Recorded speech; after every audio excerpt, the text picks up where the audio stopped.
దుర్గామాతను శాకంబరీ దేవి అంటారు కదా, అది ఎందుకు అని అడుగుతున్నారు. దుర్గే కాదమ్మా, మొత్తం జగన్మాత యొక్క అవతారాలన్నీ కూడా మనకున్నాయి. వాటిల్లో దుర్గ కూడా ఒకటి. ఎవరు ఏ పేరుతో అమ్మవారిని ఇష్టపడితే ఆ పేరు ప్రధానంగా చెప్పుకుంటారు. లలిత, రాజరాజేశ్వరి, ఇలా ఎన్నో పేర్లు వాడుతుంటాం కదా అమ్మవారికి. దుర్గా అని కూడా అంటాం. ఎందుకంటే ముఖ్యంగా విజయవాడ చుట్టుపక్కల అక్కడి నుంచి మీకు అలా తూర్పు తీరం నుంచి పైకి వెళ్తున్న కొద్దీ అమ్మవారిని దుర్గా అనే పేరుతోనే పిలుస్తారు. అంతే కదా. మొత్తం ఒరిస్సా, బెంగాల్ అదంతా దుర్గా దుర్గా దుర్గా అంటారు. అమ్మవారిని ఆ పేరుతో పిలవడం వాళ్ళకి ఇష్టం. ఈ దుర్గా, ఈ లలిత, ఈ రాజరాజేశ్వరి, శ్యామల ఆవిడ మంత్రిని అనుకోండి. మంత్రిని ఆవిడ యొక్క లక్షణమే, ఆవిడ యొక్క తత్వమే ఆ రూపంలో వచ్చింది. ఇలా ఏ పేరుతో పిలిచినా ఈవిడ ఒకప్పుడు శాకంబరి అనేటటువంటి అవతారాన్ని ధరించింది. నేను ధరిస్తున్నానని చెప్పింది కూడా ఆవిడ. శాకంబరిగా అవతరిస్తానని దేవతలందరూ మహిషాసుర మర్దనం అయిపోయిన తర్వాత సంతోషంతో ఆవిడ్ని కీర్తిస్తే బాగా ముచ్చట పడిపోయి సంతోషంగా చాలా బాగా చేశారు. కీర్తించేటప్పటికి ఎవరికైనా ఇష్టమే కదమ్మా. కీర్తించేస్తే ఆవిడ మీకేం వరం కావాలి కోరుకోమంది. అమ్మ మాకెప్పుడు రాక్షస బాధ లేకుండా చూడమంటే, ఎప్పుడు రాక్షస బాధ కలిగినా నన్ను తలుచుకోండి, తలుచుకుంటే నేను అవతరిస్తాను అని చెప్పింది. అలా చెప్పినప్పుడు ఒకసారి మళ్ళీ శుంభులుగా ఉంటే వాళ్ళ కోసం మళ్ళీ ఆవిడ తలుచుకుంటే అవతారాలు ధరించింది. ఆ తర్వాత తాను ఏ ఏ అవతారాలు ధరిస్తానని చెప్పిందో అవన్నీ వరుసగా చెప్పిందనమాట. రక్తదంతిక, శతాక్షి, సహస్రాక్షి, ఇట్లాంటి చాలా పేర్లు. వాటిల్లో ఉన్నటువంటిది శాకంబరి. అబ్బో, ఇక్కడ కేజీ చీరలు కొంటే అర కేజీ చీరలు ఫ్రీ అంట. మంగళ్య షాపింగ్ మాల్, కేజీల్లో సేల్, టన్నుల్లో ఆనందం.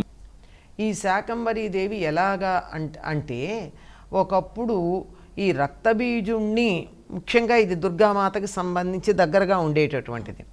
రక్తబీజుణ్ణి సంహరించిన సందర్భంలో వాడి లక్షణం ఏమిటంటే, వాడి శరీరం నుండి ఎన్ని రక్తపు బొట్లు పడితే అంతమంది మళ్ళీ రక్తబీజులు అందులోంచి పుడతారు.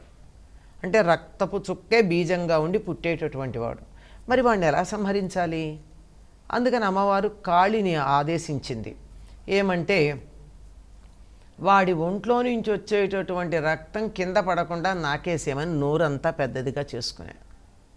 సరే, ఎంతమంది రక్తబీజులు ఉంటే అంతమందిని వీళ్ళు కొడుతూ ఉన్నారు, రక్తం పడుతోంది, కాళి నాకేస్తోంది. వాళ్ళ శరీరంలో శక్తి లేక వాళ్ళు చనిపోవడం జరిగింది. రక్తపు చుక్క అన్నది లేకుండా అయిపోయి చనిపోయారు. ఆ శరీరాలన్నింటినీ అమ్మవారి వాహనం అయినటువంటి సింహం తినేసింది. ఈ వ్యవహారం జరిగినప్పుడు ఏం జరిగిందంటే, ఈ నాకిన సందర్భంలో అసలు ఎక్కడ తడి అన్నది లేకుండా పోయింది. తడి లేకుండా పోవడంతో పంటలు లేవు. నీళ్లు లేకపోతే పంటలు ఎక్కడుంటాయి? అప్పుడు దేవతలందరూ బాధపడ్డారు. ఎందుకంటే మానవుల యజ్ఞయాగాది క్రతువులు చెయ్యట్లేదు. మానవులు యజ్ఞయాగాది క్రతువులు చేయకపోతేనా దేవతలకు ఆహారం లేదు. దేవతలు బాధలో ఉన్నారు, మానవులు బాధలో ఉన్నారు. ఏం చెయ్యాలి అంటే, మళ్ళీ వానలు పడి పంటలు పండుతాయి. ఆ వరకు మీకు కావలసినటువంటి కూరలు, పళ్ళు అన్నీ నా శరీరం మీద వస్తాయి, తీసుకోమంది ఆవిడ. శాకంభరి, శాకంబరి 2 పదాలు వాడతారు. శాకములు, కూరలన్నీ తన ఒంటి మీద ధరించినటువంటిది శాకంబరి. వాళ్ళకు కావలసినవి తీసుకున్నారు. వానలు పడి పంటలు పండేదాకా అమ్మవారి శరీరం మీద కనపడుతూ ఉన్నటువంటి శాకాలన్నింటినీ తినడం జరిగింది. ఆ అమ్మవారి రూపాన్ని శాకంబరీదేవి అంటారు. ఇన్ని రూపాలు ధరించింది అమ్మవారి. తానే ఈ రూపాలు ధరిస్తానని స్పష్టంగా చెప్పుకుంది. అమ్మ, ఈనాటి మన కార్యక్రమంలో ప్రేక్షకులు అడిగిన సందేహాలకు చక్కటి శాస్త్రీయమైన సమాధానాలను తెలియజేసినందుకు ధన్యవాదాలు.